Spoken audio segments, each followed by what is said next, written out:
ധന്യ, കുറച്ച് കാലം മുമ്പ് നമ്മുടെ ആലപ്പുഴ തീരത്ത് ഒരു കപ്പൽ മുങ്ങിയതായിട്ട് അറിയാമല്ലോ. MSC Elsa. അത് മെഡിറ്ററേനിയനിലുള്ള ഒരു ഷിപ്പിംഗ് കമ്പനിയാണ് ഈ MSC എന്ന് പറയുന്നത്. അപ്പോൾ അതിൻ്റെ രജിസ്ട്രേഷൻ ലൈബീരിയയിലാണ്. വേറൊരു സംഗതി ഉണ്ടായി. കഴിഞ്ഞ ദിവസം ഈ ചുവന്ന കടലിൽ ഒരു ഹൂത്തികൾ കപ്പൽ ആക്രമിച്ചല്ലോ. അപ്പോൾ അതിലൊരു കപ്പലിൻ്റെ പേര് എറ്റേണിറ്റി സി. അത് ഗ്രീസിലുള്ള ഒരു കപ്പൽ കമ്പനിയാണ്. പക്ഷേ അതിൻ്റെ രജിസ്ട്രേഷനും അതും ലൈബീരിയയിലാണ്. വേറൊരു കപ്പലും അവർ ആക്രമിച്ച് അത് കടലിൽ മുക്കിക്കളഞ്ഞു. ആ കപ്പലിൻ്റെ പേര് മാജിക് സീസ് എന്നാണ്. അതും ഗ്രീസ് ആസ്ഥാനമായ ഒരു കമ്പനിയുടെ കപ്പലാണ്. അതും ഈ ലൈബീരിയയിലാണ് രജിസ്ട്രേഷൻ. കഴിഞ്ഞിടക്ക് ഒരു കപ്പൽ തീ പിടിച്ചല്ലോ നമ്മുടെ കേരള തീരത്ത്. അത് ഒരു തായ്വാൻ കപ്പലാണ്. പക്ഷേ അതിൻ്റെ രജിസ്ട്രേഷൻ സിംഗപ്പൂരിലാണ്. ആ കപ്പലിൻ്റെ പേര് MV വാൻ ഹായ് എന്നാണ്. എന്തെങ്കിലും അസ്വാഭാവികത തോന്നുന്നുണ്ടോ? അത് തന്നെ കാര്യം. ഈ എന്തുകൊണ്ട് ഈ കപ്പലുകളെല്ലാം ഈ ഒരു ഫ്ലാഗ്, അതിൻ്റെ പതാക ഇന്ന രാജ്യത്ത്, കപ്പൽ വേറെ ഏതോ രാജ്യത്ത്, ഏറിയ പങ്കും സ്ഥിരം വേട്ടമൃഗം ഈ ലൈബീരിയാണ്. എന്തുകൊണ്ടാണെന്ന് ചിന്തിച്ചിട്ടുണ്ടോ? ചിന്തിച്ചിട്ടുണ്ട്, പക്ഷേ എനിക്കത് ഉത്തരം കിട്ടിയിട്ടില്ല. അത് ഈ കപ്പലിനിടയിൽ ചില ഉഡായിപ്പ് പരിപാടികളൊക്കെ ഉണ്ട്. ഈ നമ്മുടെ നാട്ടിൽ വലിയ കോടീശ്വരന്മാരൊക്കെ വലിയ വലിയ ബെൻസ് കാർ എടുത്തിട്ട് പോണ്ടിച്ചേരി കൊണ്ട് രജിസ്റ്റർ ചെയ്യുന്ന പരിപാടിയില്ലേ? എന്തുകൊണ്ടാണെന്നറിയാമോ? ടാക്സ് കുറയ്ക്കാനായിട്ട്. ഇതേ പരിപാടി കപ്പലുകളുടെ ഇടയിലും ഉണ്ട്. ഈ ലൈബീരിയയാണ് അവരുടെ ഏറ്റവും പ്രിയപ്പെട്ട സ്ഥലം. അതായത് കപ്പലുകൾക്ക് ഒരു ഫ്ലാഗ് ഓഫ് കൺവീനിയൻസ് എന്ന് പറയുന്ന ഒരു വ്യവസ്ഥയുണ്ട്. കൺവീനിയൻസ് എന്ന് വെച്ചാൽ സൗകര്യം. അതായത് നമുക്ക് സൗകര്യമുള്ള സ്ഥലത്ത് കൊണ്ടുപോയി രജിസ്റ്റർ ചെയ്യാം, നമ്മുടെ സൗകര്യാർത്ഥം. ഈ ഫ്ലാഗ് ഓഫ് കൺവീനിയൻസ് എന്ന് പറയുന്ന ആ ഒരു വ്യവസ്ഥ ഉപയോഗിച്ചാണ് ഈ കപ്പലുകളെല്ലാം ഈ ലൈബീരിയയും അല്ലെങ്കിൽ അതിന് സമാനമായ മറ്റ് രാജ്യങ്ങളിലൊക്കെ പോയി രജിസ്റ്റർ ചെയ്യുന്നത്. അപ്പോൾ അങ്ങനെ രജിസ്റ്റർ ചെയ്യുമ്പോൾ അവർക്ക് എന്തൊക്കെയോ ആനുകൂല്യങ്ങൾ കിട്ടണമല്ലോ. പ്രധാനമായ ആനുകൂല്യം ടാക്സ് വലിയ രീതിയിൽ ഇല്ല എന്നുള്ളതാണ്. ഇപ്പോൾ ലൈബീരിയയെ സംബന്ധിച്ച് പറയുകയാണെങ്കിൽ ഈ കപ്പൽ പ്രവർത്തിക്കുന്ന കപ്പലിൻ്റെ വരുമാനം ഉണ്ടല്ലോ. ഇപ്പോൾ ഒരു ചരക്ക് ഒരു രാജ്യത്ത് നിന്ന് മറ്റൊരു രാജ്യത്ത് കൊണ്ടുപോകുന്നതിന് കപ്പലിന് ഒരു ഉറപ്പായിട്ടും വരുമാനം കിട്ടും. അതിന് ഇൻകം ടാക്സ് കൊടുക്കണ്ട. അതിന് ആ രജിസ്റ്റർ ചെയ്ത, അതായത് ഏത് രാജ്യത്താണോ രജിസ്റ്റർ ചെയ്തത് ആ രാജ്യത്ത് അതിനുള്ള ടാക്സ് കൊടുക്കണമെന്നാണ് നിലവിലെ നിയമം. പക്ഷേ ലൈബീരിയയിൽ അങ്ങനെ രജിസ്റ്റർ ചെയ്താൽ അതിന് ഇൻകം ടാക്സ് വേണ്ട. അതുമാത്രമല്ല അവിടുത്തെ വ്യവസ്ഥകൾ വളരെ ഉദാരമാണ്. ഏറ്റവും വലിയ അട്രാക്ഷൻ നേരത്തെ പറഞ്ഞ പോലെ ടാക്സ് ആണ്. വ്യവസ്ഥകൾ വളരെ ഉദാരമാണ്. അവരുടെ പ്രധാന വരുമാനം തന്നെ ഇതായതുകൊണ്ട് അവരെല്ലാം കാര്യങ്ങളെല്ലാം പടപടയെന്ന് ചെയ്തു കൊടുക്കുകയും ചെയ്യും. കാലതാമസമില്ല, എല്ലാം പെട്ടെന്നാണ്. അത് മാത്രമല്ല ഈ കോവിഡിൻ്റെയൊക്കെ സമയത്ത് അവർ റിമോട്ട് ലൈസൻസിങ് എന്നും പറഞ്ഞൊരു ഏർപ്പാട് വരെ നടപ്പിലാക്കി. കപ്പൽ നേരിട്ട് കാണുക പോലും വേണ്ട, അല്ലാതെ തന്നെ അതിൻ്റെ നടപടിക്രമങ്ങളൊക്കെ അത് പൂർത്തിയാക്കുന്ന അവസ്ഥയിൽ വരെയൊക്കെ എത്തിയിരുന്നു.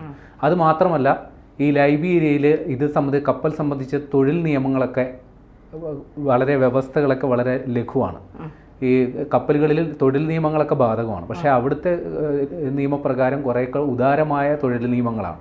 അപ്പോൾ അതുകൊണ്ടുള്ള ഗുണം എന്ന് പറയുന്നത് ഈ പറയുന്ന കപ്പൽ ഉടമകൾക്ക് ഏതെങ്കിലും പാവപ്പെട്ട രാജ്യങ്ങളിൽ നിന്ന് വളരെ തുച്ഛമായ വരുമാനത്തിൽ ജോലിക്കെടുക്കാം. ഇപ്പോൾ ഉദാഹരണത്തിന് ഇപ്പോൾ ഇന്ത്യയിൽ രജിസ്റ്റർ ചെയ്ത ഒരു കപ്പലാണെങ്കിൽ ഇന്ത്യൻ തൊഴിൽ നിയമങ്ങൾ ബാധകമാണ്. അപ്പോൾ അതായത് ഇവിടുത്തെ അടിസ്ഥാന വേതനം നമ്മൾ കൊടുക്കാൻ ബാധ്യസ്ഥരാണെന്ന് ചുരുക്കം. അല്ലെങ്കിൽ ഇവിടുത്തെ ഈ ഷിപ്പിംഗ് വ്യവസായ മേഖലയിലുള്ള അടിസ്ഥാന കൂലി അല്ലെങ്കിൽ വരുമാനം എന്താണ് അത് അവർക്ക് കൊടുക്കണം. പക്ഷേ ലൈബീരിയയിൽ രജിസ്റ്റർ ചെയ്ത ഇതാണെങ്കിൽ ആ ഒരു വ്യവസ്ഥ ബാധകമാകില്ല. ഈ കപ്പൽ ഉടമയ്ക്ക് അയാൾ ഇഷ്ടമുള്ള സ്ഥലത്ത് പോയി തൊഴിലാളികളെ അല്ലെങ്കിൽ ജീവനക്കാരെ ഹയർ ചെയ്യാം, കുറഞ്ഞ വേതനത്തിൽ ഹയർ ചെയ്യാം. അപ്പോൾ ഇതിൻ്റെതായ ചില പരിമിതികളും ആളുകൾ ചൂണ്ടിക്കാണിക്കുന്നുണ്ട്. അതായത് ഒന്നാമത്തെ കാര്യം ഇത് ഉഡായിപ്പ് പരിപാടിയാണെന്ന് അറിയാമല്ലോ. അപ്പോൾ ട്രാൻസ്പെറൻസി, സുതാര്യത പ്രശ്നമാണ്. എന്തൊക്കെയോ അവ്യക്തതകളുണ്ട്. പിന്നെ ഈ തൊഴിൽ നിയമങ്ങളൊന്നും ബാധകമല്ല. അതുമാത്രമല്ല ഈ വ്യവസ്ഥകൾ ഉദാരമാക്കിയത് കൊണ്ട് തന്നെ ഈ കപ്പലുകൾക്ക് ഈ മാനദണ്ഡങ്ങളൊന്നും, പ്രത്യേകിച്ച് പരിസ്ഥിതി മലിനീകരണം അടക്കമുള്ള മാനദണ്ഡങ്ങളൊന്നും പലതും പാലിക്കപ്പെടുന്നില്ല.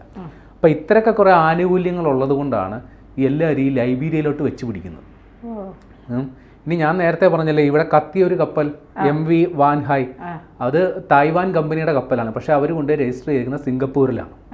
അപ്പോൾ ഇത് ഈ പറയുന്ന പരിപാടി പല രീതിയിൽ നടക്കുന്നുണ്ട്. അപ്പോൾ അതിൻ്റെ കുറച്ച് ഡാറ്റാസ് കൂടി പറഞ്ഞു തരാം. അല്ല, അപ്പൊ ഞാനൊരു സംശയം ചോദിച്ചോട്ടെ. അപ്പൊ ഈ കപ്പൽ തീ പിടിച്ചല്ലോ, തീ പിടിച്ചു കഴിഞ്ഞപ്പോൾ ലൈബീരിയൻ കമ്പനിയോടാണല്ലോ ഇപ്പൊ സർക്കാർ പൈസ ആവശ്യപ്പെട്ടിരിക്കുന്നത്. രജിസ്ട്രേഷൻ കമ്പനിയുടെ ഉടമസ്ഥർ ആരാണോ അവരാണ് ബാധ്യത. ഇപ്പോൾ ഉദാഹരണത്തിന് ഇന്ത്യയിൽ ഒരു കപ്പൽ കമ്പനി ഉണ്ടെന്ന് വെക്കുക, അവരവരുടെ രജിസ്ട്രേഷൻ ലൈബീരിയെ കൊണ്ട് ചെയ്തെന്നും ഇരിക്കും, പക്ഷേ ആ ഉത്തരവാദിത്വം മുഴുവൻ കപ്പൽ കമ്പനിക്ക് തന്നെ ആയിരിക്കും. രജിസ്ട്രേഷൻ എന്ന് പറഞ്ഞാൽ ഒരു ഫോർമാലിറ്റി മാത്രമാണ്. അതിൻ്റെ കാര്യങ്ങൾ നിയന്ത്രിക്കുക, ഏകോപനം, മറ്റു കാര്യങ്ങൾ, രേഖകൾ തയ്യാറാക്കൽ മാത്രമാണ്. അതിന് അവർ പറയുന്നൊരു ഫീസും കൊടുക്കണം, അത്രേ ഉള്ളൂ. അല്ലാണ്ട് അതിൻ്റെ ഉത്തരവാദിത്വം എപ്പോഴും കപ്പൽ കമ്പനിക്ക് തന്നെ ആയിരിക്കും. ഇനി ലൈബീരിയയുടെ തന്നെ ഏതാണ്ട് മൊത്തം നമ്മുടെ ലോകത്ത് എമ്പാടും നടക്കുന്ന കപ്പൽ ഗതാഗതങ്ങളിൽ ഏതാണ്ട് 16.39% ഈ ലൈബീരിയൻ പതാകയുടെ കീഴിലാണ്. അതായത് മൊത്തം കപ്പലുകളിൽ ഏതാണ്ട് 5000-ഓളം കപ്പലുകൾ ലൈബീരിയൻ പതാകകൾ വെച്ചിട്ട് സർവീസ് നടത്തുന്നുണ്ട് എന്നുള്ളതാണ് കണക്ക്. 5000 എന്ന് പറയുമ്പോൾ 5000 അല്ലേ ഉള്ളൂ എന്നത് ചിന്തിക്കേണ്ട. കപ്പലുകളുടെ എണ്ണം താരതമ്യേന കുറവാണെന്ന് കരുതിയാൽ മതി. അതായത് ഏതാണ്ട് 5000 എണ്ണം നമ്മുടെ ലൈബീരിയൻ പതാകകളിലുണ്ട്. അത് മാത്രമല്ല, ഇതിൽ ഈ കണ്ടെയ്നർ ഷിപ്പുകളുണ്ടല്ലോ, ചരക്ക് ഗതാഗതം, ആ കണ്ടെയ്നർ ഷിപ്പുകളിൽ മൊത്തത്തിൽ ഏതാണ്ട് 23.37% ലൈബീരിയൻ പതാകയും വെച്ചിട്ടാണ് പോകുന്നത്. ഇനി ഓയിൽ ടാങ്കറുകളുടെ കാര്യം നോക്കുകയാണെങ്കിൽ ഏതാണ്ട് 15.25% കപ്പലുകളും ലൈബീരിയൻ പതാകയാണുള്ളത്. ഇനി കോവിഡിന് ശേഷം, ഞാൻ നേരത്തെ പറഞ്ഞല്ലോ, കോവിഡിന് ശേഷം ഇവർ വലിയ രീതിയിലുള്ളൊരു കുതിച്ചുചാട്ടം ഇവർക്കുണ്ടായി. കാര്യം അവർ കുറച്ചുകൂടി വ്യവസ്ഥകൾ ഉദാരമാക്കിയതുകൊണ്ട് തന്നെ. അതായത് 2020 ശേഷം, അതായത് അവരുടെ മൊത്തത്തിലുള്ള വർധന 8.6% മൊത്തത്തിൽ അങ്ങ് വർദ്ധിച്ചു ഈ ലൈബീരിയൻ രജിസ്ട്രേഷൻ. അതുകൊണ്ട് ഇപ്പോൾ ലൈബീരിയയാണ് ഈ കാര്യത്തിൽ ഏറ്റവും വലിയ ടോപ്പ് പൊസിഷനിൽ നിൽക്കുന്നത്. തൊട്ട് താഴെയുള്ളത് പനാമയാണ്. പനാമ എന്ന് പറയുന്നത് വളരെ ചെറിയൊരു രാജ്യമാണ്. എന്തുകൊണ്ട് ഈ പനാമ ഈ പറയുന്ന ഷിപ്പ് രജിസ്ട്രേഷനിൽ മുൻപന്തിയിൽ വരാൻ കാരണമെന്ന് പറയുന്നത്, ആ രാജ്യത്തിന് ഒരേ സമയം പസഫിക് സമുദ്രവുമായിട്ടും അറ്റ്ലാന്റിക് സമുദ്രവുമായിട്ടും ബന്ധപ്പെടാൻ സാധിക്കും. കാര്യം പനാമ കടലിടുക്ക് എന്ന് പറയുന്നത് ഈ രണ്ടും കൂടി ബന്ധിപ്പിക്കുന്നതാണ്. അപ്പോൾ അവിടെ തന്ത്രപ്രധാനമായ സ്ഥലത്താണ് ഈ പനാമ രാജ്യം ഉള്ളത്. അതുകൊണ്ട് തന്നെയാണ് അവിടെ ഈ പറയുന്ന പരിപാടി ഏറ്റവും കൂടുതൽ നടക്കുന്നത്. മൊത്തം കപ്പലുകളുടെ, അതായത് 14.55% കപ്പലുകളും രജിസ്റ്റർ ചെയ്തേക്കുന്നത് പനാമ എന്ന് പറയുന്ന രാജ്യത്തിൻ്റെ ഫ്ലാഗിൻ്റെ കീഴിലാണ്. രസകരമായൊരു സംഗതിയുണ്ട്. ഈ പനാമ എന്ന് പറയുന്ന രാജ്യത്ത് ആകെ ഒരു ഷിപ്പിംഗ് കമ്പനിയുള്ളൂ. അവർക്ക് അവിടെ ആകെ ഒരെണ്ണേ ഉള്ളൂ. പക്ഷേ ലോകത്തുള്ള മൊത്തം കമ്പനികളിൽ ഏതാണ്ട് 14.something% ഈ പറയുന്ന പനാമയുടെ ഫ്ലാഗും വെച്ചിട്ടാണ് സർവീസ് നടത്തുന്നത്. മൂന്നാം സ്ഥാനത്തുള്ളത് ഒരു നമ്മളധികം പരിചയിച്ചിട്ടില്ലാത്തൊരു ദ്വീപരാഷ്ട്രമാണ്, റിപ്പബ്ലിക് ഓഫ് മാർഷൽ ഐലൻഡ് എന്നാണ് അതിൻ്റെ പേര്.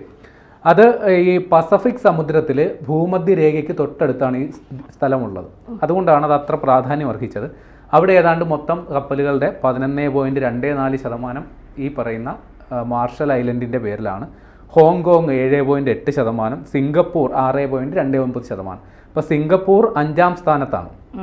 അപ്പോൾ അതുകൊണ്ടാണ് നമ്മുടെ ഇവിടെ തീപിടിച്ച കപ്പൽ സിംഗപ്പൂർ പതാകയുടെ കീഴിൽ വന്നത്. പിന്നെ നമ്മൾ ഒരുപാട് കപ്പലുകളുള്ള ഒരു രാജ്യമാണ് ചൈന. വമ്പൻ സമ്പന്ന രാഷ്ട്രമാണ്, ഏറ്റവും കൂടുതൽ ഉൽപ്പന്നങ്ങൾ കയറ്റുമതി ചെയ്യുന്ന രാഷ്ട്രം കൂടിയാണ്. അപ്പോൾ അവർക്ക് ഒരുപാട് കപ്പലുകൾ വേണ്ടി വരും. പക്ഷേ അവർ ഈ പട്ടികയിൽ 6ാം സ്ഥാനത്തേ ഉള്ളൂ.